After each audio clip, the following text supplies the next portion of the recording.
한국은행 금융통화위원회가 기준금리를 또 한 번 동결했습니다. 이번에도 금통위원들의 만장일치 결정이었는데요. 인플레이션은 진정 국면에 접어들었지만 환율과 국내 금융 상황을 고려한 것으로 해석됩니다. 김우영 기자가 보도합니다. 한국은행 금통위는 오늘 기준금리를 현재의 3.5%로 동결한다고 밝혔습니다.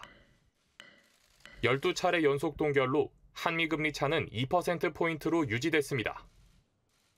이번 결정으로 한국은행의 역대 최장 동결 기록이 경신됐습니다.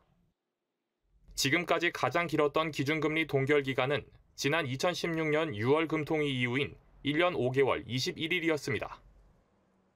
이창용 총재는 국내 인플레이션은 둔화 흐름을 유지하고 있지만 주변국의 통화 약세로 환율은 더욱 악화했다고 평가했습니다.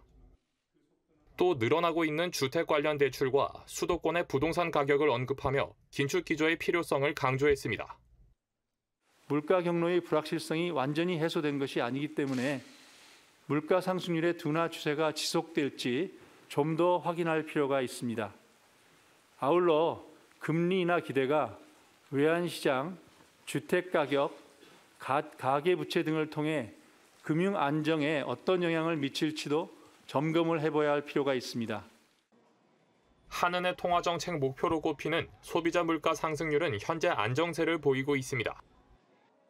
소비자 물가 상승률은 6월 기준 2.4%로 지난 4월 이후 3개월 연속 하락했습니다. 다만 시장금리 하락과 부동산 시장 회복으로 가계부채는 증가하고 있습니다. 올해 상반기 은행권의 주택담보대출 잔액은 전년 동기 대비 26조 5천억 원이 늘었습니다. 상반기로 기간을 한정할 경우 3년 만에 가장 큰 증가폭입니다. 특히 스트레스 DSR 2단계 도입이 9월로 연기되면서 대출 막차 수요가 하반기에도 이어질 것으로 전망됩니다.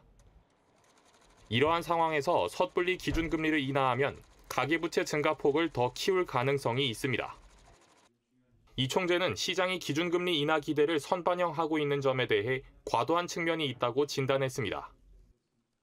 한국의 기준금리는 하반기 연방준비제도의 결정으로 분수령을 맞을 전망입니다.